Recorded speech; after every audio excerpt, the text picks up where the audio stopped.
Yo, what is up guys? It's Pedro here, and in today's video I'll be talking about Antonio Gibson and how he thinks he could have a totally new role in an Eric Bieniemy offense. So if you guys are new, make sure to subscribe, hit that like button and that notification bell. All that stuff helps out a ton. It's free, it takes 1 second.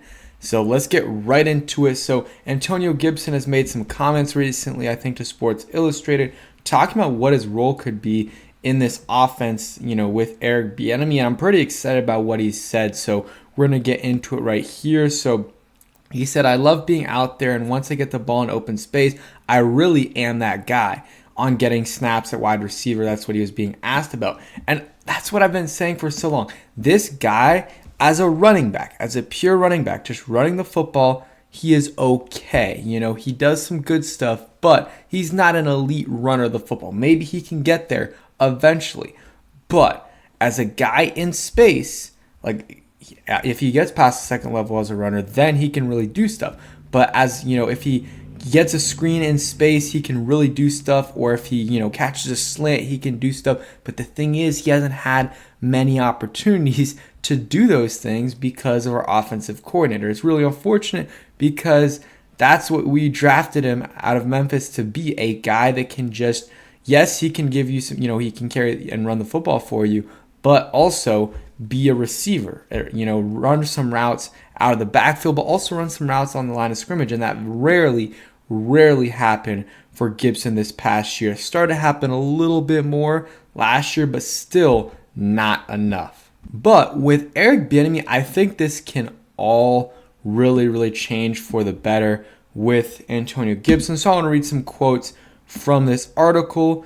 The level of discipline and what we need to be doing and how we need to do it, it shows right now. He said, by the time we get to the season, we're going to be ready for anything. And then he says, as a result, Gibson thinks there's a part of his game that has been untapped, as he hopes he can show his receiving ability in the new offense. That's huge. We've heard him talk about it a little bit, but really say it now that Scott Turner's gone shows he was probably really frustrated that he wasn't used more as a receiver. Always kind of wanted to know how he felt about that situation. Maybe he really just wanted to be running back, but it looks like that's not the case. I haven't shown my position. Every year we talk about it, but as it hasn't happened, he said, hopefully this year it comes around to where I get to showcase on multiple occasions where I can, or what I can do out there. So, that's huge. That is absolutely huge. He's totaled 2,300 rushing yards, but just 900 receiving yards in 3 seasons so far. So he obviously has been a little bit frustrated and wants to show what he can do, as a receiver. You look at his stats right here. This past season was the year that he, was receiving the ball the most.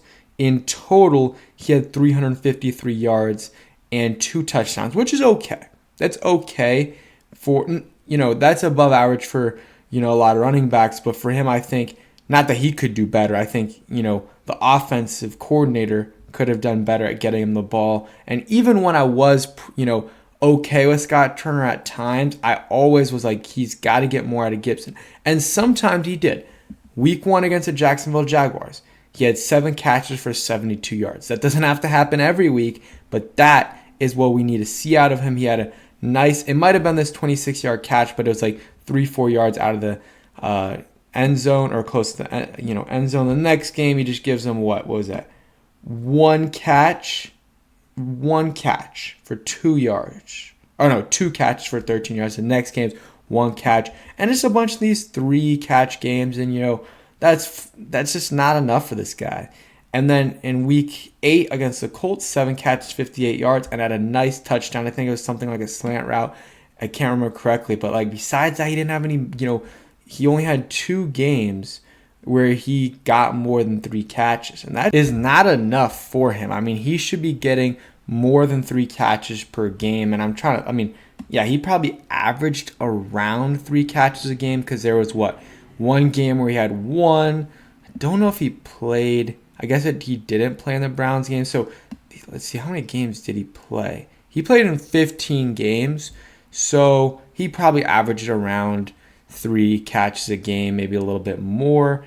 But we need to get that number, let's say, if we get that from 3 to 4 at least, and he goes to 4 times 17. That would put him at like 68 catches, and if he gets you 7.7 yards per catch, which is what he got last year, let's just say 8, then he's at 544 yards, and that is very reasonable for him to get. But you could say even more than that. You could go to like 4.5 catches a game times 17 times 8, and he's at 612 yards. Again, doable, just depends on how much they want to kind of switch his role up. I still want him to run the football, but instead of, 10, 12, 14 carries a game, I kind of want it to be like this right here, 9 carries a game, 7, and then give Robinson like 15 carries a game, and then if you want someone else to get a couple carries, that's fine.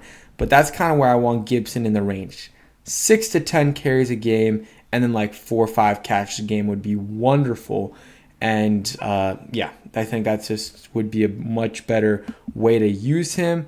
And we talked about this. He says, I haven't shown my true position yet. And he thinks there's a part of his game that has been untapped. And I think everyone has been saying it. And I'm happy. I really am happy that he believes it too. And he's been a little bit frustrated too. I think that's huge for the Commanders. And I think that could help out this offense a ton. They say, some people say we don't have a lot of playmakers. Well, I think Gibson can be a playmaker, and especially if we use him right. So, again, like Gibson says, they say it every year, but let's see if it actually can happen. Can the Commanders use Gibson like he should be used as a hybrid between a running back and receiver? Like, I'm not talking, give him a couple more screen attempts a game. No, I'm talking about like legit 1 or 2 targets to him a game where he's running a route from the line of scrimmage. And, some of them can be like, routes out of the backfield too, because those do work. But I want him to run a little bit more wide receiver routes. And J.D. McKissic did a little bit of it, when he was here. But still, I want Gibson to do even more than J.D. did when he was here. So I'm trying to think. Let's see. Nikki tweeted something else. So I did make a video kind of talking about the offseason workout that the Commanders were doing yesterday or the last few days. And, here are all the names just so you guys can see it. So it was McLaurin, Sam Howell, Jacoby Brissett, Jahan Dotson, Bieniemy Brown, Marcus Kemp, Brian Robinson, Jarrett Patterson, John Bates, and Jonathan Williams. Who knows? Maybe there was someone else, because originally Nikki didn't have Jonathan Williams here. And Jonathan Williams commented, and she edited it. So maybe there's someone else that was also there.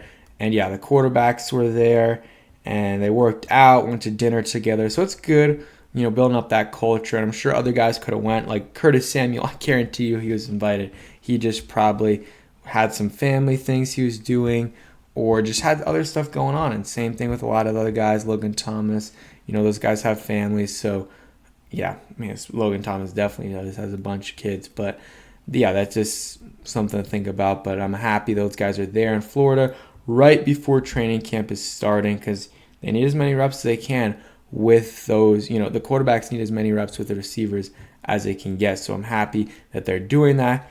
Less than a week away from from Josh Harris hopefully being voted in. I believe that's next Thursday. Hopefully that gets approved, and then after that, it's going to be, I think a week from today, rookies report, and we might have the press conference. So things are starting to look good, and hopefully, no snags in the Snyder voting or the Josh Harris voting. So yeah, that's it for today's video. Hope you guys did enjoy. If you did, hit that like button, subscribe if you guys are new, and peace.